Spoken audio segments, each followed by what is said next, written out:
Welcome to our channel Hashmi Clinics. अस्सलाम वालेकुम। आज हम एक ऐसी होम्योपैथिक दवा का मुताला करने जा रहे हैं जो तजादात से भरी हुई है। एक ऐसी दवा जिसे अक्सर नज़रअंदाज कर दिया जाता है, लेकिन सच पूछें तो इसकी क्लिनिकल तस्वीर इतनी वाज़ेह है कि एक बार समझ ली जाए तो भुलाई नहीं जा सकती। तो आइए अमोनियम म्यूरिएटिकम की गहराई में उतरते हैं, जिसे सेल अमोनियक भी कहते हैं। इस दिलचस्प दवा को पूरी तरह समझने के लिए हमारा सफ़र कुछ इस तरह का होगा। हम इसके बुनियादी जौहर यानी इसके कोर से शुरू करेंगे, फिर इसकी ज़हनी और जिस्मानी अमूमियात को देखेंगे। इसके बाद हम इसकी सबसे ख़ास यानी की नोट अलामात को पहचानेंगे, इसके असबाब और क्लिनिकल कंडीशंस पर बात करेंगे, दूसरी दवाओं से इसका मवाजना करेंगे और आखिर में कुछ ऐसे क्लिनिकल टिप्स पर बात करेंगे जो प्रैक्टिस में बहुत काम आएंगे। तो चलिए सबसे पहले इस दवा के बुनियादी ढांचे को समझते हैं, यानी ये किस किस्म के मरीज़ की दवा है और इसकी असल तस्वीर क्या है। अमोनियम म्यूरिएटिकम की पहली और शायद सबसे मजबूत पहचान इसका ये अजीबो-गरीब तज़ाद है। एक बड़ा, भारी, मोटा जिस्म, लेकिन उसके मुकाबले में टांगें बहुत पतली।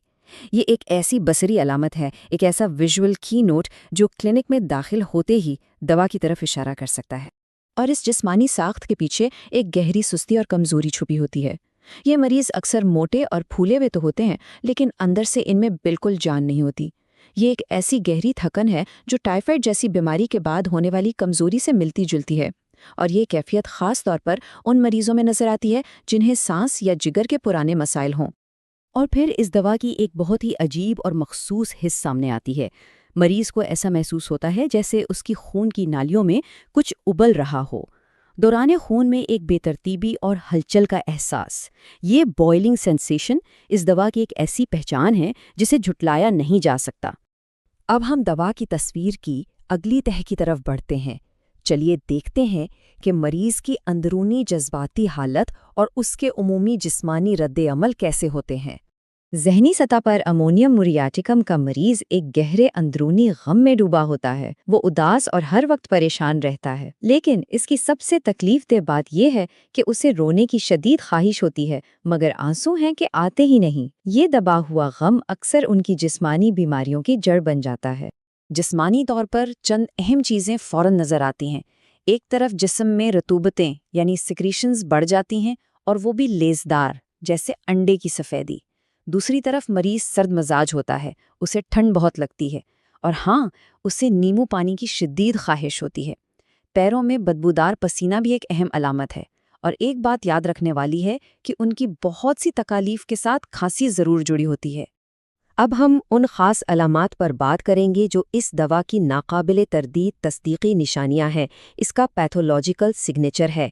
इस दवा का ज़ुकाम बहुत तकलीफदेह और ख़ास किस्म का होता है। नाक से पानी जैसा गर्म और तेज़ाबी मवाद बहता है जो ऊपर वाले होंठ को छील देता है, उसे ज़ख्मी कर देता है। और इसके साथ साथ नाक बंद महसूस होती है, एक अजीब स्टफ़ी फीलिंग। ये तेज़ाबी ज़ुकाम एक बहुत ही मजबूत कीली अलामत है। अच्छा, कब्ज़ की हालत में उसकी एक और बहुत ही अजीब अलामत मिलती है। पाखाना सख्त और खुश्क होता है और बड़ी मुश्किल से खारिज होता है। लेकिन सबसे अजीब बात यह है कि जैसे ही ये मकद के किनारे पर पहुंचता है, ये रेज़ा रेज़ा होकर बिखर जाता है। ये अलामत इतनी मुनफरिद है कि कब्ज़ के केसेस में ये फौरी तौर पर दूसरी दवाओं से फ़र्क वाज़ेह कर देती है। ये दवा अपनी एक और अजीब हिस्स के लिए भी मशहूर है। कंधों की हड्डियों के दरमियान बर्फ जैसी ठंडक का एहसास। और ख़ास बात यह है कि ये अंदरूनी ठंडक है, गर्म कपड़े पहनने से भी ये एहसास दूर नहीं होता। ये मुस्तकिल ठंडक ख़ास तौर से सांस की बीमारियों के साथ मजबूती से अमोनियम म्यूरिएटिकम की तरफ इशारा करती है। कुछ और अहम अलामात पर भी जल्दी से नज़र डालते हैं। सांस के निज़ाम में हमें खुश्क, खुरदरी खांसी मिलती है जो पीठ के बल लेटने पर बढ़ जाती है। ख़वातीन में हैज़ वक्त से पहले और बहुत ज़्यादा होता है, और ख़ास तौर पर रात के वक्त बहाव ज़्यादा होता है। और अज़ा में मरीज़ को ऐसा दर्दनाक एहसास होता है जैसे पट्टे, ख़ास तौर पर हैमस्ट्रिंग्स, सिकुड़कर छोटे हो गए हैं। साथ ही एड़ियों में ज़ख्म जैसा दर्द भी मिलता है। तो अब सवाल ये पैदा होता है कि आखिर अमोनियम म्यूरिएटिकम की हालत किन वजूहात से पैदा होती है और किन क्लिनिकल बीमारियों में इसका इस्तेमाल सबसे ज़्यादा होता है। اس دوا کی ضرورت عموماً 2 بڑی وجوہات کی بنا پر پڑتی ہے۔ پہلی وجہ جذباتی ہے، گہرے غم، دکھ یا ذلت کے بعد پیدا ہونے والی بیماریاں، اور دوسری وجہ جسمانی ہے، جب لکوریا کو دبا دیا جائے، سپریس کر دیا جائے اور اس کے بعد بواسیر ظاہر ہو جائے۔ یہ دونوں بہت اہم اشارے ہیں۔ کلینکل طور پر اس دوا کے بارے میں کئی حالتوں میں سوچا جا سکتا ہے۔ یہ سانس کی دائمی مسائل جیسے برونکیائٹس اور نزلہ میں بہت مفید ہے۔ اسی طرح یہ ضدی قبض اور بواسیر کے لیے بھی ایک اہم دوا ہے۔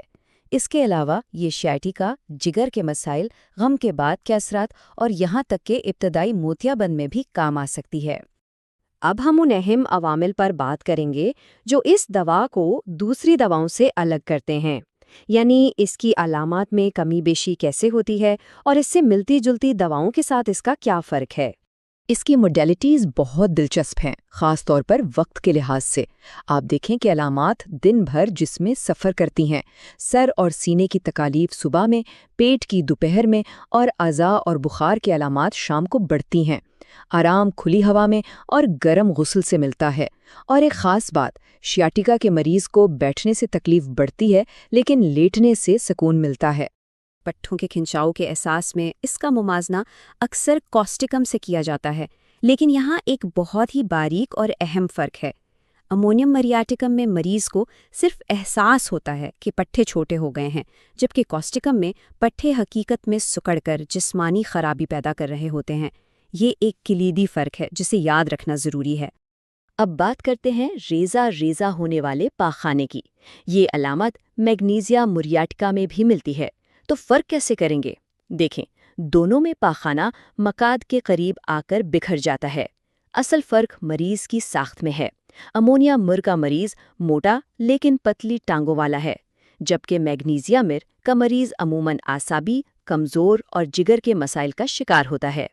چلیے اب اس ساری گفتگو کو سمیٹتے ہیں کچھ عملی اور قابل عمل مشوروں کے ساتھ، جو اس دوا کو تجویز کرنے میں کلینکل درستگی اور اعتماد کو بہتر بنانے کے لیے بنائے گئے ہیں۔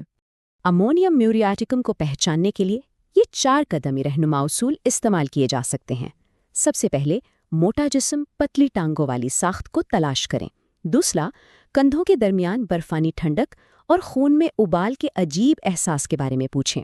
تیسرا، تیزابی زکام اور ریزہ ریزہ پاخانے جیسی کلیدی علامات کی تصدیق کریں۔ اور آخر میں اس کی مخصوص موڈالٹیز کو نوٹ کریں۔ ان 4 قدموں سے آسانی سے اس دوا تک پہنچا جا سکتا ہے۔ اگر اس پوری گفتگو میں سے صرف 3 باتیں یاد رکھنی ہوں تو وہ یہ ہیں۔ پہلا، موٹا جسم، پتلی ٹانگیں۔ دوسرا، کندھوں کے درمیان برفانی ٹھنڈک۔ اور تیسرا، پاخانہ جو مقعد کے کنارے پر آ کر ریزہ ریزہ ہو جائے۔ یہ 3 علامات اس دوا کی روح ہیں اور کلینک میں کبھی غلطی نہیں ہونے دیں گی۔ اور آخر میں ایک سوال سوچنے کے لیے، کلینک میں کب ایسا ہوا ہوگا کہ دائمی نزلہ یا ضدی قبض کے کیسز میں یہ دوا نظر انداز ہو گئی ہو؟ اس پر غور کرنے سے ہمیں اس دوا کی گہری تفہیم حاصل ہو سکتی ہے اور آئندہ ہم اسے بہتر طریقے سے پہچان سکیں گے۔ Professor Dr. Rafat Hashmi is a distinguished homeopathic physician, educator, and researcher with over 4 decades of clinical and teaching experience. He is widely respected for his deep command of materia medica, repertory, and constitutional prescribing, combined with a practical, patient-centered approach. Dr. Hashmi has dedicated his career to training generations of homeopathic doctors, blending classical principles with modern clinical insight. He is also known for his innovative work in digital homeopathy, developing educational content, clinical tools, and AI-assisted systems to enhance remedy selection and case analysis. With a strong commitment to ethical practice and lifelong learning, Professor Dr. Rafat Hashmi continues to guide, inspire, and elevate the standards of homeopathic education and patient care.